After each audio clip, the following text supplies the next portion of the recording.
என்னடா இது புதுசு புதுசாக சொல்கிறாங்க என்று வடிவேல் ஒரு படத்திலே காமெடிக்காக பேசுவார். அது மாதிரி நீங்கள் கேட்பது புரிகின்றது. ஆனால் இது அனைத்தும் உண்மை, ஆதாரபூர்வமானது. இப்போது உங்களுக்கு அந்த ஆதாரத்தை நிரூபிக்கின்றோம். முதலில் ஊசல் விதி என்றால் என்ன என்பதை பற்றி பேசுவோம். ஊசல் விதி என்பது நீளம் குறைவான பொருள் வேகமாகவும், நீளம் அதிகமான பொருள் மெதுவாகவும் ஆடும். அதாவது ஒரு சின்ன இதுன்னா அப்படி வேகமாக ஆடும், ஆட்டி விட்டோம்னா. பெரியதாக இருந்துச்சுன்னா அது ஸ்லோவாக ஆடும். இதை எப்படி கண்டுபிடிக்கப்பட்டது என்றால், விஞ்ஞானி திரு கலீலியோ அவர்கள் சர்ச்சிலே ஜெபம் பண்ணி கொண்டிருக்கிறார்கள். ஜெபம் பண்ணும்போது நம்ம சாமி கும்பிடும்போது பொதுவாக சாமியை தவிர மற்ற எல்லாம் மனசுக்குள்ளே வரும். எல்லா பற்றியும் நினைப்போம், கடவுளை மட்டும் நினைக்க மாட்டோம். அதான் நம்ம இயற்கை. அது மாதிரி அவர் அப்படியே கடமைக்காகத்தான் எல்லாருமே, அவர் இல்லை, நம்ம எல்லாருமே அப்படித்தான் இருக்கிறோம். கோயிலுக்கு சர்ச்சிலே உட்கார்ந்துருக்கிறார். உட்கார்ந்துருக்கும்போது கவனம் எங்கெங்கேயோ சிதறுகிறது. அங்கே அந்த விளக்குகள் பலவிதமான நீளமான விளக்குகள், பலவித நீளத்தை உடையது. ஒன்று சின்னது, ஒன்று பெரியது. இப்படி விளக்குகள் அந்த ஃபேன் காற்றிலே அங்கெங்கும் அசைந்து கொண்டிருக்கின்றன. அப்போது அவர் இதை கூர்ந்து கவனிக்கிறார்.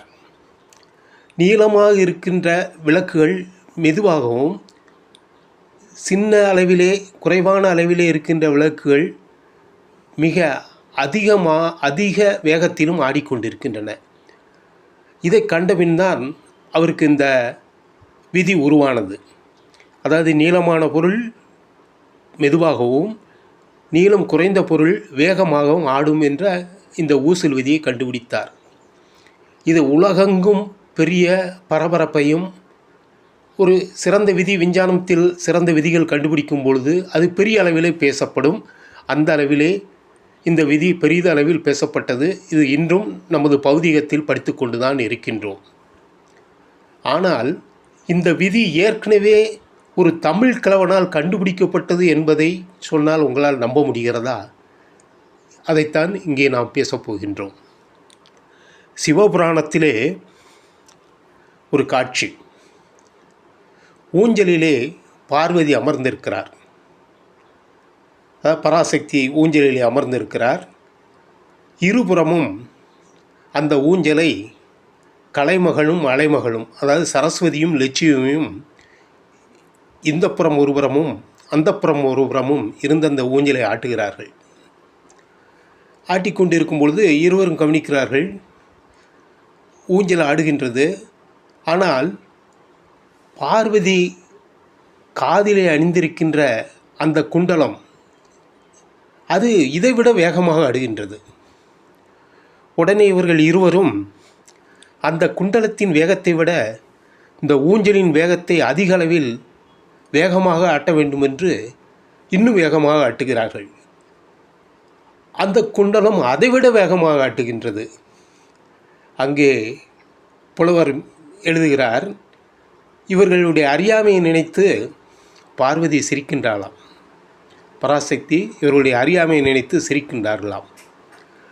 எப்படி என்றால், நீங்கள் எவ்வளவுதான் வேகமாக அந்த ஊஞ்சலை ஆட்டினாலும் அந்த குண்டலம், காதிலே கிடக்கின்ற குண்டலம் இதைவிட வேகமாகத்தான் ஆடும். நீங்கள் எவ்வளவு வேகமாக ஆட்டினாலும் அது அதைவிட வேகமாக ஆடும். ஏனால் ஊஞ்சல் நீளமாக உள்ளது, அந்த குண்டலம் அளவிலே சிறிதாக உள்ளது. என்ன அருமையான கருத்து! இது கலீலியோ கண்டுபிடிக்கப்பட்ட பல நூற்றாண்டுகளுக்கு முன்னால் கண்டுபிடிக்கப்பட்ட ஒரு தத்துவம். இதுதான் உண்மை. ஆனால் அதை நம்ம வெளியிற்குள் சொல்வதற்கு, கொண்டு வருவதற்கு, பிரபலப்படுத்துவதற்கு நமக்கு சரியான உபகரணங்களோ இல்லாமல் போய்விட்டது. ஆகவே தான் தமிழன் எல்லாத்திலுமே முன்னோடி, தமிழன் அறிவியல் முன்னோடி என்பார்கள். அவன் எல்லா விஞ்ஞானத்தையும் ஏற்கனவே கண்டுபிடித்து விட்டான். அதைத்தான் பின்னால் வந்தவர்கள் சிறிதளவு கண்டுபிடித்து அதை வெளி உலகத்திற்கு சொன்னார்கள். நம்மாட்கள் அது சொல்லவில்லை. ஆகவே தான் அது பிரபலப்படுத்தப்பட முடியாமல் மற்றவர்கள் அதற்கு பேர் வாங்கி கொண்டு சென்று விட்டார்கள். ஆகவே இந்த உதாரணம் சிறந்ததாக இருக்கும் என்று கூறி இத்துடன் நிறைவு செய்கின்றேன். நன்றி, வணக்கம்.